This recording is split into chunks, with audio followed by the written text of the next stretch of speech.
Coming up today on Locked On at Texas Tech, have the Red Raiders already played Texas, already played Oklahoma for the final time? Why would anybody consider such a thing? It could get weird. It could be tinfoil time on Locked On Texas Tech.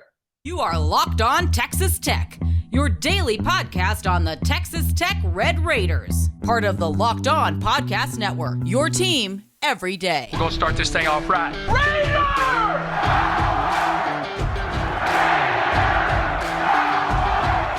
Everything runs through Lubbock. Great to be with you again on Locked On Texas Tech on the Locked On Podcast Network. Always appreciate being your first listen on YouTube or anywhere you get podcasts. He's the only Chris Level. I'm Casey Cowan, and today's episode brought to you by FanDuel Sportsbook, official sportsbook of Locked On. Make every moment more by visiting FanDuel.com/LockedOn today to get started. Chris, great to be back with you as always. And we're getting started here today, kind of back in a realm that sort of just won't die. And we talked about this as far as yesterday's show is concerned. Exit dates, divorces, conference splits. Are you in to fulfill agreements? Are you out early to get on to new agreements? And while I think we knew conversations were ongoing, there's been some different twists and turns, if you're looking in the right places, that have really been interesting to me, if you'll allow me to kind of put on a tinfoil hat for a moment, because you and I now live in a generation, whether we're comfortable with it or not, where what's done on social media does kind of have an impact on reality or reflects a reality, whether you want to dismiss it or not. And there have been some who have noticed, Chris, that there has not been much trumpeting of a Big 12 football schedule by Oklahoma and Texas, soon to be former members of the league.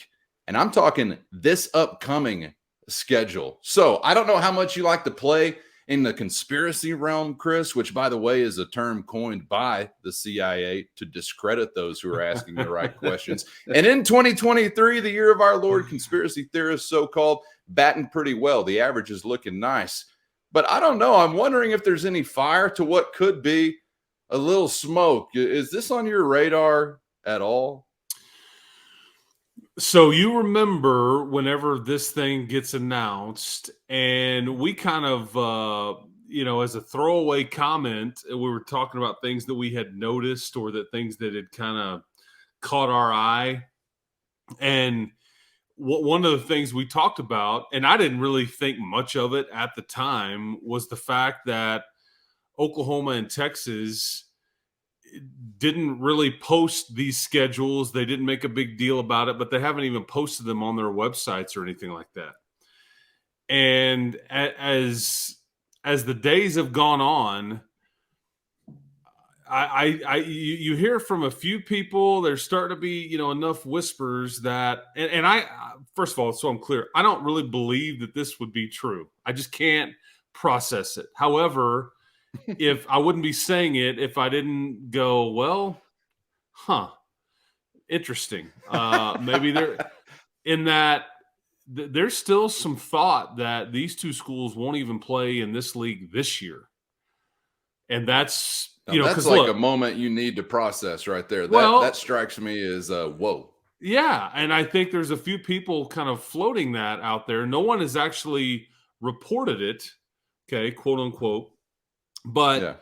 This lack of posting or this lack of putting it on the website, it was clearly coordinated. It was clearly they're on the same page with whatever they're doing. And, again, in the days of realignment, in the days of these kinds of conversations, I'll believe anything at some level because there's things 100%. There's things that have happened that I never thought would happen.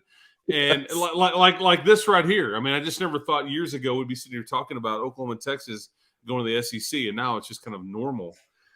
So I I first heard that and I thought, no way. I mean, like, no, I mean, come on, man. You know, they've already done the schedule. Like, we're down the road. Like, I mean, we're talking like they're going to be here for 2 more years, and you're trying to tell me it's a matter of weeks or months or whatever, and then they're pulling the plug. I mean, I'm like, the first thing honestly was like, does the SEC know about this? Like, you know, because they have a Right. schedule already posted and released and all those things. So, because part of me believes that is just way too far fetched, because once you announce schedules, plans are made, things are done, TV contracts start to be put together. But again, I wouldn't even be suggesting it or even mentioning it if I didn't think there was some small chance of that being possible. And then it kind of was pointed back to the lack of activity in an official capacity by the two institutions we're talking about here. And so I'm just sitting here thinking like, man, if that got dropped in my lap on a Friday afternoon, I don't even know how I mean, because it's like, okay, do they have a backup schedule that you go to? I mean, like, does the SEC already have like a new edition of what they're doing? I mean, it would just blow everybody's minds, in my opinion. But so yeah, tinfoil hat it up, man. I've got permission to launch with tinfoil in tow, is what I'm hearing. And I'm with you totally in the sense that you're not ruling anything out whenever it comes to this type of stuff. And we obviously know, as we said in our conversation yesterday, that you look ahead to ongoing conversations related to an early exit. We haven't really, thrown anything about that would relate to this time around, but seasons to come, obviously, could still expect some shuffling to happen. But this would be. I just think you can't be naive, and I know, and he said enough publicly. Okay, I'm a firm believer that Brett Yormark does in fact want, or he's of the opinion that is best for Big 12 business. I don't know why he feels this way, but he definitely wants Oklahoma and Texas to be on their way after this current season. I don't know what that looks like. Yormark wants that. Yeah, the commissioner. Okay.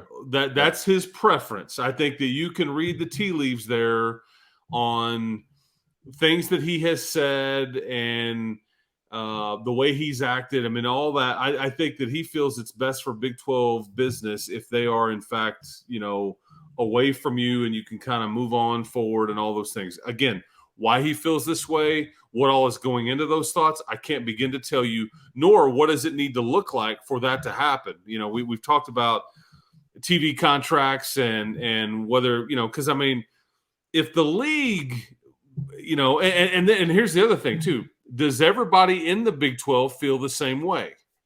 Do they feel the same way that Yormark does? Is everybody working toward that end? I don't know.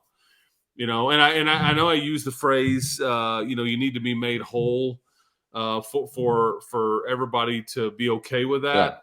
Yeah. And that may be at some level unrealistic. I don't know if everybody is going to get everything that they want here, but maybe they will. Maybe they're here in the next 2 years. TV, the payouts are what you need. The TV partners get exactly what they want. I don't know, but if Texas and Oklahoma went out early, and maybe this is Yormark's preference, who shares that with him, I don't know. But that also, I file that away to go, well, I wonder if he wants them out as soon as possible, and that's partly why you kind of start to believe in some of these theories too. But heck, I don't know. I just know if you told me in the next 5 minutes that we saw some report out there that, hey, they are in fact out. They're out immediately. We're cancel your schedule. We'll send out an amended version here in the coming hours. I guess my mind would be blown, but then again, I think we need to be careful about not being so surprised by anything out there. Yeah, I like it because you're not shooting down that hope of something interesting really happening. So I'll continue to pay close attention to that. And I mean, as it, boils down to like social media stuff, I kind of like would have understood or anticipated that they would be in cahoots and oh, let's not really, celebrate this schedule. We're not going to pump out any A-level graphics. It's like the D-level graphics, if anything. And we're just going to go back to the bedroom or whatever and sit there, and we're going to look at each other's half of a heart pendants that we share between our two universities, and we'll just enjoy that. But I thought it was really nothing other than that, Chris. Like, why would you really, I guess, blow it up? I don't know. I didn't think it was all that shocking to see them not do the same thing that the others did, right? But I don't know. In this day and age, maybe there is something to kind of read, as you mentioned, in the tea leaves. So we'll keep a close eye on that. Never say never. It's not a Bieber line. It's a college realignment line. He took it from college realignment, I think. And I don't even know if I'm attributing that to the right guy. Was that Bieber's line, or was that something else? Never say die. Never say never. Yeah. Never say no. I don't know. Because like if you go look at Oklahoma's website, it just lists the 2022 schedule. There's nothing about 2023. And then as far as I'm looking, okay, so 2023 isn't listed on Texas's website either. I went to go just double check while we're sitting here as you and I are talking, because at some level it's bizarre from the standpoint of, do they not need to sell tickets? Do they not need to make plans? And they not need to make their fans aware of things going on just merely, just months away? I don't know. Weird. And it's done for a reason. Man plans, God laughs. Man plans, God laughs, Chris. And by God, I mean Greg Sankey in the SEC. So we'll just have to continue. Well done. That was well done. Yeah, that was to how this world turns. But it ain't nothing, is what I think we'll conclude here on this edition of Locked On Texas. I agree. Stay tuned, friends and neighbors, because it could even get wilder and westerer. That's next level Wild West, which is where we are here on Locked On Texas Tech. All right, we're stepping away from that for a moment, localizing Tech football on the other side. Back to social media, though. This is the reality to what our lives are all tethered here. This is something that I think if you're a Tech football fan this offseason, whether heading into the spring or well beyond, has got to be on your radar, and it's on the radar of Joey McGuire. I'll explain coming up next on Locked On Texas Tech. But first, today's episode brought to you by Built Bar. You're looking for a delicious treat, but you're not looking for all the fat, all the calories. I got what you need. It's Built Bar. What makes them so good? For starters, covered in 100% real chocolate. You got it. Real chocolate. And they come in unbelievably delicious flavors like churro, peanut butter brownie, or coconut almond. Not sure how they do it, but they taste like a candy bar while maintaining amazing macros. And what's even better, they're good for you. Only 130 calories and 4 grams of sugar with a whopping 17 grams of protein. Even better now, not only can you get them at BuiltBar.com, but you can get them at your nearest Walmart, your nearest Sam's Club. Get there today and get in on something that tastes great and is great for you. You can thank me later after you've tried your first Built Bar.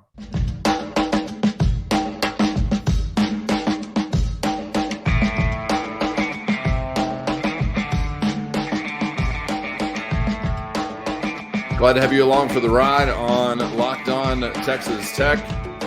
Thanks for making us your first listen each weekday on YouTube or anywhere you get podcasts with Chris Level.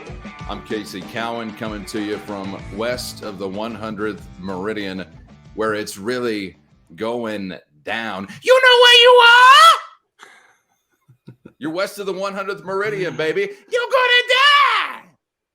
That's a different show, though. Yeah, there you go. Glad to have you here anyway. That's like your era, right? I mean, I'm sure young Chris. That's like some FMX stuff back in the day, man. If you're familiar with local radio, yeah, that's right. Shout out to Mike Driver, who was a lot of West Texans co-pilots. They even sold stickers, I think, once upon a time. But my mother wouldn't let me put it on my my toddler Jeep or whatever as I was rolling through. So disappointing. On the little battery-powered Jeep. Remember those? Yes. I just wanted that driver's sticker, man. With the and I don't plastic think she'll let me wheels. snap it Yeah. on. We made an agreement, though. I'd smoke filtered cigarettes instead of rolling my own and call it good, and I'd lay off of the bumper sticker for now. I think it was more of a stickers on car hang up. She's not that kind of person. But anyway, I digress, Chris, because there's something else that we need to touch on before we leave the show here today. And I like keeping our ear to the social media beat. And here or there, you may catch a little insight into what's on the radar of, say, a guy like Joey McGuire. And I know there were a couple of Red Raider football players that he was highlighting for his followers here this week. But one that really stands out is one that's going to rank very, very high on the list of players who could, I don't want to say change the fortunes, but certainly make an impact on the situation within their positional group. This guy we're talking about is within the offensive line, which is numero uno on my positional group ranking for any football team. And it's Cole Spencer, a name that some fans might need to be reminded of, right? Because his path is, man, you want to talk about an adventurous one. His path has been that in West Texas so far. Yeah, Kevin, I think he's a guy that a lot of people have just kind of forgotten about just because, really he was in the news, a year and a half ago when he decided to transfer here. And then I think people have kind of forgotten that he's still here and what he is or what he's about or the caliber of player that he is. Because, obviously, I remember when we first started doing this show in August, I hinted to you about him maybe being dinged up or out for a period of time, and you were like, what did you say? And yeah, there was some concern about a minor back issue, and I think it was going to require minor surgery. However, it was major enough to where if that's the way it went, and it did, that he would miss this season. And at that point, you're like, okay, well, I guess he's never gonna, play here. He was a senior. I mean, not sure where things stood. I think he very early on in the season has like, hey man, I'm coming back next year. Like, this is what I'm doing. This is what I want to do. Because people would tell you this was our best offensive lineman. He is going to be our best offensive lineman. And I remember number one, right? Yeah, that was our offseason or preseason conversation. Yep. Like, this dude is at the top of the list, not just a contributor, but at the top of the list potentially. And I think when Coach Kitley and Coach Hamby got here, and I don't want to like knock the guys that were here, but we know that group largely struggled a bit last year. They all indicated, like quietly, if that makes sense, man, I think that our group at Western Kentucky last year may be quite a bit better than what we have here, from a personnel standpoint.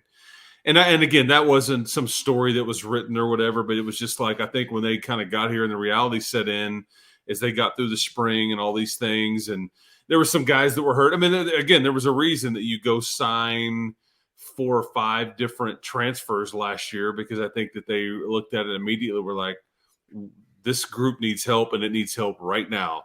Enter Caleb Rogers, enter Michael Shanahan, enter Cole Spencer, on and on it went. So, yeah, but Cole Spencer was at the top of the list. I think that it's now being proven that probably was indeed the case, because you go get another guy from that group in Rusty Stotts. And so, but I want to keep this conversation about Cole Spencer. He will start. I'll be shocked if he's not one of your starters at guard. And I think he's by far one of your best 5. Okay. So, and maybe your best overall, as we're sitting here talking about.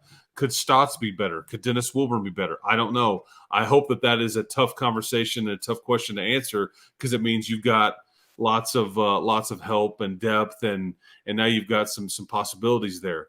But I just, Coach McGuire, tweeted something out about Cole in the weight room, and was like, said something referencing about being ready for spring ball and all those things. And I just think he's kind of a guy that, people like, if you ask people about the basketball team right now, you think there's a lot of walking around knowledge about Kyron Lindsey? You think anybody even knows who that is or is paying attention if you're not hardcore paying attention to it? And 6 to 8 months from now, most will go, who's this dude? Even though he will have been here for 9 or 10 months already. So I think that Cole Spencer's kind of got that. But Cole Spencer's is an all-conference USA dude, man. He's one of the best pass blockers in Conference USA a year ago. Started 36 games in a row. Okay, so experience, check. Quality, check. Age and experience, maturity, check. I mean, what's not to like? Yeah, no doubt. And I just have to ask you to reset the table for me because I'm still in a eligibility fog from these COVID years. But where is he on that timeline? And did he get anything back from time missed a season ago, or what was last season for him? But first, today's episode brought to you by America's #1 sportsbook. It's FanDuel, and it's the only app you need to have your Super Bowl covered for your friends, your family, your pets, whoever you're trying to get plugged in. So many great features to make it easy to use, especially for those first timers. So download FanDuel now so you can bet Super Bowl 57 with a no sweat first bet. You'll get up to $3,000 back in bonus bets if your first bet doesn't win. Let me tell you again, Super Bowl 57 with the no sweat first bet, you're getting up to $3,000 back in bonus bets if your first bet doesn't cash. FanDuel lets you bet on everything from the money line to point spreads to who's going to score a touchdown. FanDuel Sportsbook app is safe, secure, super easy to use. If you're new to it, don't be afraid. Step right on up, sir, ma'am. Best of all, you're going to get paid on your winnings instantly. So join FanDuel today at FanDuel.com/lockedon to claim your no sweat first bet on Super Bowl 57. That's FanDuel.com/lockedon and make every moment more with FanDuel, the official sportsbook partner of the NFL. Just have to ask you to reset the table for me because I'm still in a eligibility fog from these COVID years. But where is he on that timeline? And did he get anything back from time missed a season ago, or what was last season for him? Well, I think that's this coming season is what he's getting back. He is what we would term a super senior. I think last season is what was supposed to be his last year, but because he, medically redshirts or whatever, it's a nice clean extra year. Chris, that's not actually a COVID bonus year, though, correct? This is just related to the injury. Good question. I don't know. Yeah. I just knew that last eligibility year, fog, my man. I just knew that fog. last year he had 1 year left, and he didn't really get to use it, so he gets to use it this next year. And I think they were concerned initially. It's like, well, damn, is he even going to get to play for us, or is he going to just say, hey, man, I'm going to try to go do something in life or the NFL or whatever? But I think very early on, he got his mind to the point where it's like, no, man, I'm going to finish it up here. I'm going to be around. I'm going to I'm going to play my last college football here. So, and I think, they were very excited about hearing that. And then, you've got that piece in your back pocket. So when you're building your team, that is one less thing you have to worry about. Yeah, no doubt. And I think that he was at that point in time, he was not like a graduate student, but he was a super senior. It was a bonus year, didn't get it. And whatever you want to call this now, as Chris already said, double super senior this time around. Super, super senior. I mean, think about how good this dude is going to be. And I really, Chris, you can also, by the way, refresh my memory. And we're not even close to getting ready for spring camp. We'll do a whole lot of this as we get closer to that, which is not too far off. But some of the guys that you've already mentioned and guys like Dennis Wilburn, you've told us before, we're expecting to see maybe lining up elsewhere. So even some of those that you did like what you got out of a season ago, it sounds like this offseason there's still going to be a whole lot of maybe relearning where those guys are going to be along the offensive line, right? We're doing some shuffling, I think.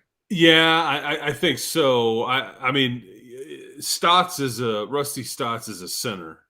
Dennis Wilburn is a guard. Cole Spencer is a guard. With the two guards, it's a matter of who plays right, who plays left. And, I don't know who gets to defer there. But, I mean, I guess my best guess would be Wilburn right, Spencer left, and then Stotts at center. And then you're just trying to remember or figure out who your tackles will be. And I think that they experimented with some of that in bowl practices where they moved Caleb Rogers over to right tackle and put Monroe Mills at left tackle. What do you ultimately end up with? I guarantee we see a ton of experimenting in the spring as they kind of have time to mess with all that stuff and, get a good look at a variety of different pieces. And I know that, because now you know who your backup center is. Okay, if Rusty Stotts is your starting center, I know damn well who my backup center is, and that's Dennis Wilburn. And so you've already got some inherent depth there, but you need more depth at tackle. You need more depth at guard, and you probably do need one more individual or somebody that you're developing that is your next center down the line, because Wilburn and Stotts will depart. That's going to be the bad thing about this offensive line this year is that most of them will leave after this season because Wilburn, Spencer, and Stotts this is all it for them. So your interior should be really, really good, but the downside is that they'll all depart after this season. Excited about guys like Jacoby Jackson. Yes, in the very future. much so. Absolutely. And Chris, I'm kind of at the point where I'm just like, all right, guys, thank you for hopefully getting us through another year where you're trying to get out of this offensive line hole while your new coaching staff is refilling the tank as far as offensive line recruiting. And I'm talking high school level and then development within the program. You got to get back to it. I think if you want to be successful or really build something that's not only going to be successful, but then you sustain that success. And I know that's a big work in progress right now for Coach McGuire and his staff. So you'll have to just continue to cross those bridges when you get there as far as filling those shoes. But man, 2023 is really exciting as far as some of the guys that if you have some better luck from a health standpoint, you hope you're going to have on the field and maybe what you could expect out of that group. I'm really excited about Cole Spencer, Chris, but I'm even maybe on like a Locked On Texas Tech ear to the social media beat power ranking, more excited about Rusty Stotts because Miss Penny Stotts is the latest Locked On Texas Tech Twitter follower. I have not confirmed that's his mother. It must be, or she's a huge fan based on her Twitter profile. She does call herself a Texas Tech football offensive line mom. I'm not a Rhodes Scholar, but I can connect some dots here. So thank you, Mrs. Stotts, for following Locked On Texas Tech. Where are you at, Mama Spencer and Mama everybody else, right? Let's get on the list here because this is the offensive lineman show, okay?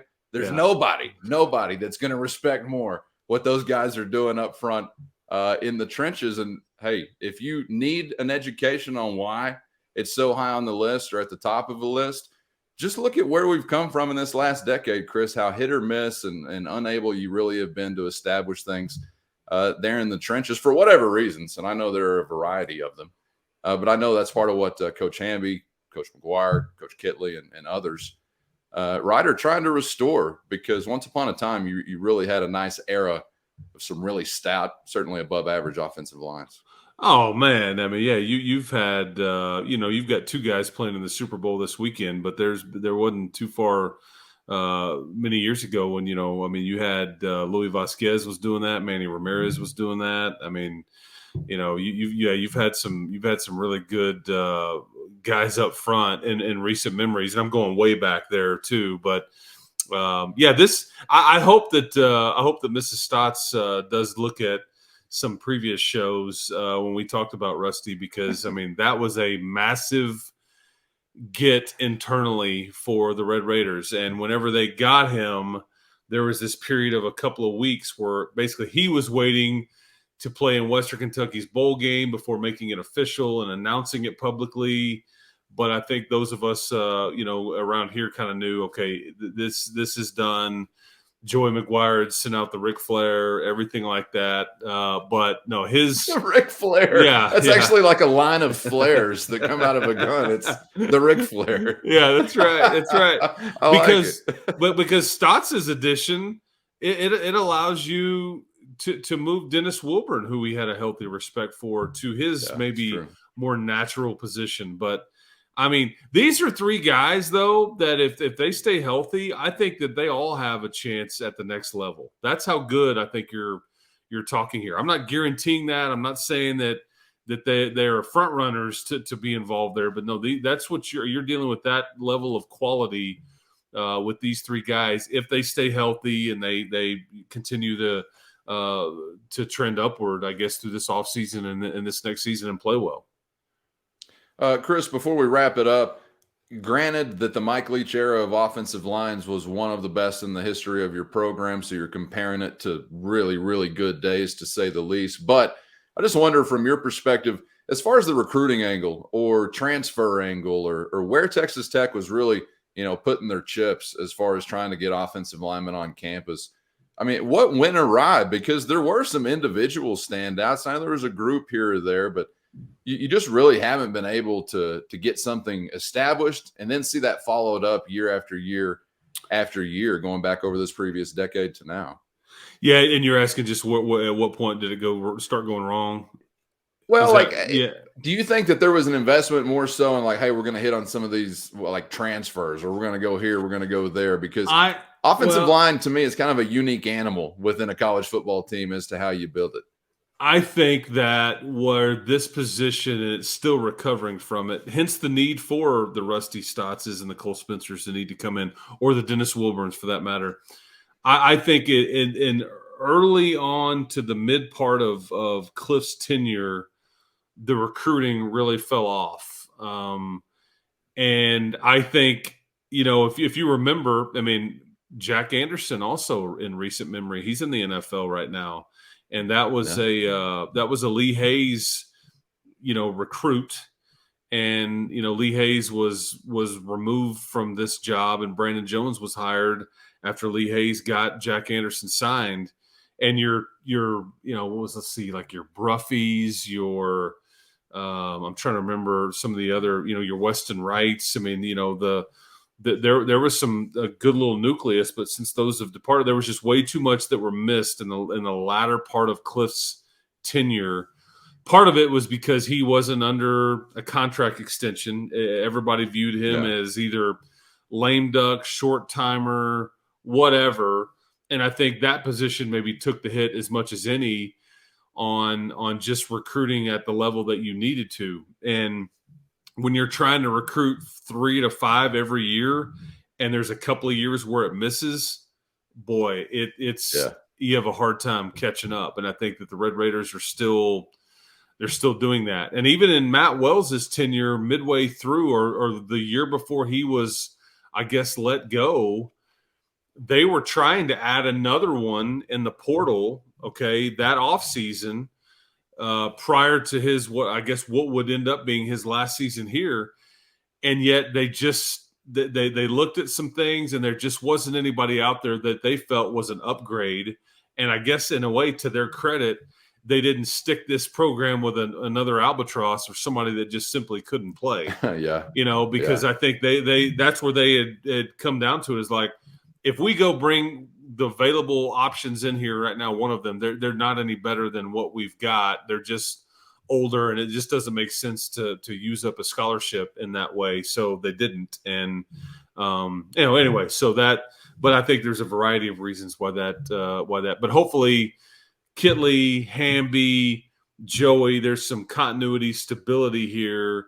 And guys like Stotts and Spencer and Wilburn that brought in here that you hit on, they allow guys like Jacoby Jackson and Ty Buchanan and the Monroe Millses to kind of have some time to grow up a bit. Now we're sitting here talking Monroe Mills could in fact be a starter than he was last year, but you get the idea. And he was another transfer from last year, but still a younger player. So anyway, it allows that your signees now to kind of have some time to grow up and get in the weight room and mature and get bigger. That's the way it's supposed to work.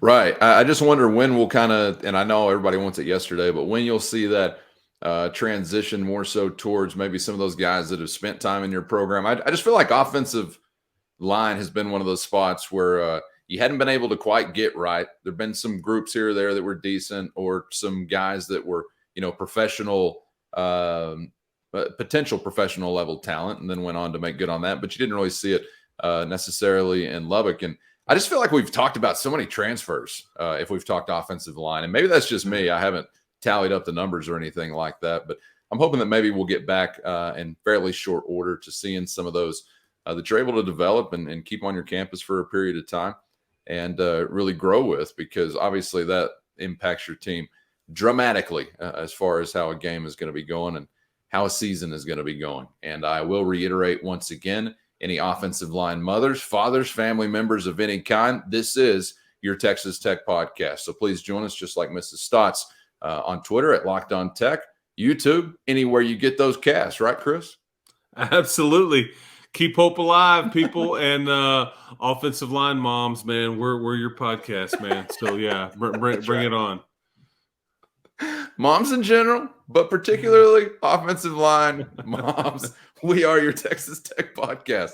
He's Chris Level. I'm Casey Cowan. Thanks for joining us, as always, on Locked On Texas Tech and making it your first listen each weekday. Hope you'll make Locked On College Basketball your second listen. Available on YouTube or anywhere you get podcasts at your college hoops. One-stop shop right here on the Locked On Podcast Network. That is Locked On College Basketball. All right, we're back at it. Coming up on the other side, Red Raider Hoops back at it with an interesting matchup as they remain on the road. We'll have more on that and much more beyond with Chris. I'm Casey. See you then on Locked On Texas Tech.